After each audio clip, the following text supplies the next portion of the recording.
Shalom, saudara yang dikasihi Tuhan Yesus Kristus. Selamat malam, selamat berjumpa kembali dalam renungan pada malam hari ini. Saya mengucapkan salam sejahtera buat saudara semua dimanapun saudara berada. Damai dan sukacita oleh Roh Kudus melimpah senantiasa dalam hati dan kehidupan saudara semua. Sebelum kita mendengarkan renungan firman Tuhan, mari sama-sama kita berdoa. Kami mengucap syukur kepadamu ya Bapa, oleh karena berkat kemurahan Tuhan, pimpinan penyertaan-Mu di sepanjang hari ini. Kami Tuhan sudah tolong dan Tuhan sudah memberkati apa yang kami kerjakan. Keberadaan kami pada saat ini semuanya adalah karena anugerah Tuhan. Di waktu yang indah ini Tuhan, kami mau mendengarkan sabda firman-Mu. Urapi setiap kami, berikan kami pengertian untuk kami dapat memahami akan firman-Mu. Dalam nama Tuhan Yesus kami berdoa. Haleluya. Amin. Saudara yang dikasihi Tuhan, ayat renungan kita pada saat ini terdapat dalam kitab Kejadian pasal 35 ayat yang ke-18. Tertulis demikian. Dan ketika ia hendak menghembuskan nafas, sebab ia mati kemudian, diberikannya nama Ben-Oni kepada anak itu, tetapi ayahnya menamainya Benyamin. Saudara yang dikasihi Tuhan, di beberapa daerah ada kebiasaan unik dalam memberikan nama kepada anak. Beberapa faktor dijadikan unsur penentuan nama anak. Misalnya, apa yang dilihat pertama kali saat anak lahir, apa yang dirasakan atau apa yang dipikirkan ketika anaknya keluar dari kandungan. Itulah yang akan menjadi nama dari anaknya. Itu sebabnya ada nama-nama aneh yang kemudian muncul. Misalnya nama komputer, meja, kursi, tali, dan nama-nama benda lainnya yang dijadikan sebagai nama dari anak yang dilahirkan.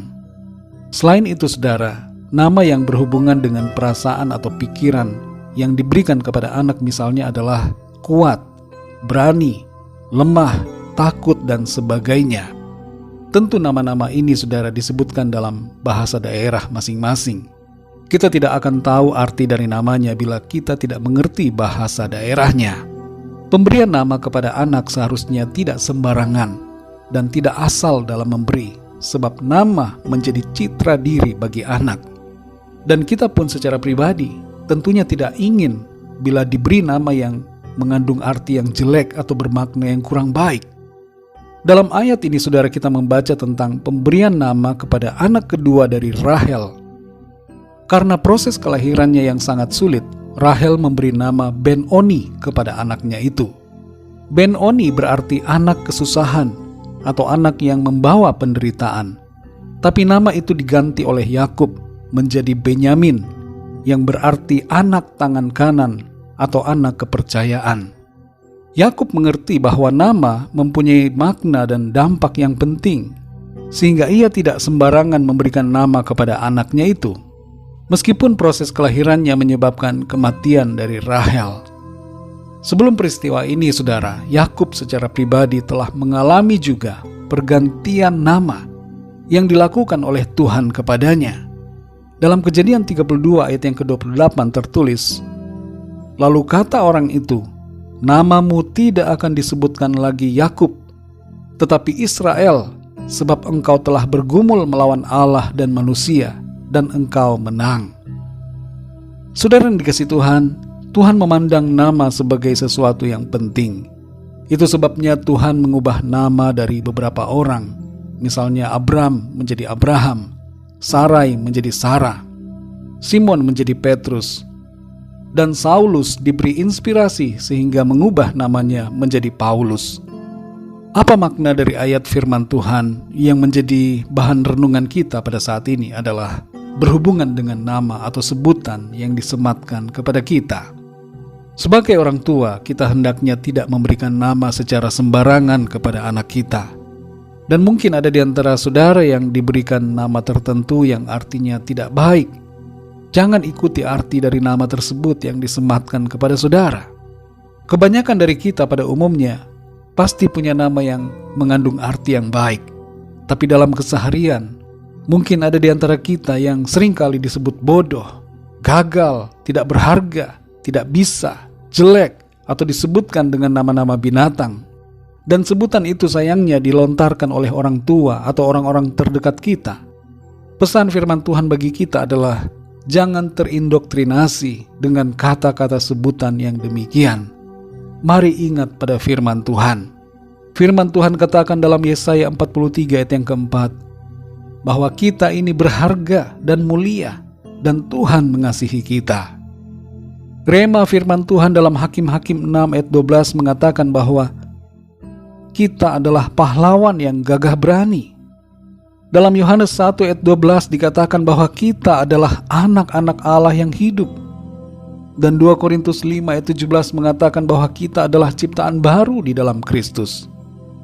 Filipi 4 ayat 13 berkata bahwa kita mampu.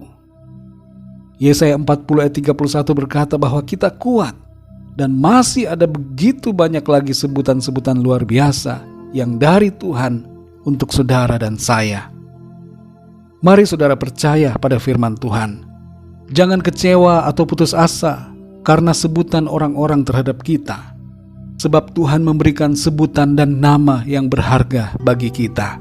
Oleh karena Ia mengasihi kita dan mau agar kita melangkah dalam sukacita dan semangat, iman dan pengharapan di dalam Tuhan untuk senantiasa hidup berkemenangan. Mari kita berdoa saudara.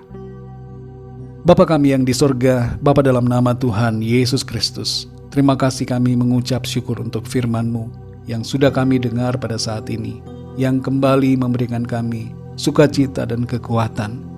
Sebab sekalipun orang-orang di sekeliling kami memberikan kami nama yang tidak baik atau sebutan-sebutan yang menjatuhkan kami, tapi kami menyadari bahwa Engkau Tuhan memberikan kami sebutan-sebutan yang berharga.